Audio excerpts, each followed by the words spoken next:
उसे पेस चाहिए होती है। हमने देखा है कि वो उन पिचों पर बेहतर खेलता है जहां पर पेस होती है, लेकिन धीमी पिचों पर जब भी वो चौथे या पांचवें नंबर पर खेला है, उसे शुरू में आसानी से स्ट्राइक रोटेट करने में दिक्कत होती है। मुझे लगता है रहाणे को इंतजार करना होगा। भारतीय क्रिकेट टीम के पूर्व कप्तान MS धोनी ने जून 2015 में बांग्लादेश दौरे पर रहाणे की बल्लेबाजी को लेकर यह बयान दिया था। उनका कहना था कि धीमी पिचों पर रहाणे उतने कारगर नहीं रहते जितने उछाल और पेस वाले पिचों पर रहते हैं। इस बात को 5.5 साल पूरे हो चुके हैं।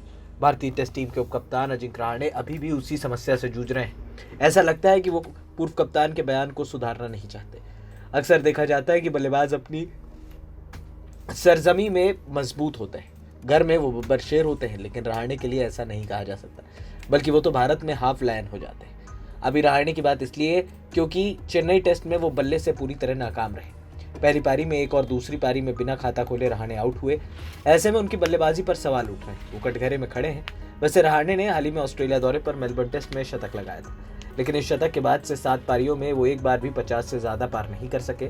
वहीं मेलबर्न में शतक से पहले भी 8 पारियों में उनके बल्ले से शतक नहीं लगा था। रहाणे ने साल 2013 में दिल्ली में ऑस्ट्रेलिया के खिलाफ अपने टेस्ट करियर का आगाज किया था। तब से वो अब तक 70 टेस्ट खेल चुके हैं। इसमें उन्होंने 12 शतक लगाए हैं। उनमें से 8 शतक विदेशी जमीन पर हैं तो 4 भारत में। शतक के बाद उनकी औसत और रनों पर नजर डालें तो साफ है कि धोनी ने रहाणे के बारे में बात सही कही थी। टीम इंडिया के उपकप्तान ने भारत में 28 टेस्ट में करीब 38 की औसत से 1494 रन बनाए। वहीं विदेश में 42 टेस्ट में करीब 45 की औसत से उन्होंने 2978 रन बनाए। रहाणे की टेस्ट क्रिकेट में जो कमाल की पारियां हैं वो भी विदेशी धरती पर ही ज्यादा बनी। वो हालिया मेलबर्न टेस्ट का शतक हो या 2014 का लॉर्ड शतक या फिर 2013 में डरबन टेस्ट में 96 या फिर 2014 में ही मेलबर्न में 147 की पारी। भारत में उनकी यादगार पारियों में 2015 में दक्षिण अफ्रीका के खिलाफ दिल्ली टेस्ट ही याद आता है। यहाँ की धीमी पिच पर रहाणे दोनों पारियों में शतक लगा बैठे थे। इस मैच में रहाणे ने अकेले दम पर टीम इंडिया को जीत दिलाई थी। वनडे में भी रहाणे की ऐसी ही कहानी है। 2011 में डेब्यू के बाद से 90 वनडे वो खेल सके। इनमें 3 शतक और 24 अर्धशतक उनके लगे हैं।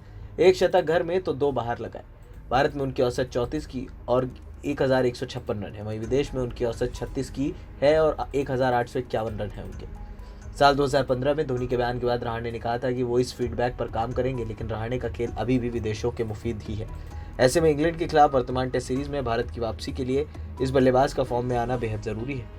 रहाणे 32 साल के हो चुके हैं। उनके पास मुश्किल से 3-4 साल अंतर्राष्ट्रीय क्रिकेट करियर बचाने का मौका है।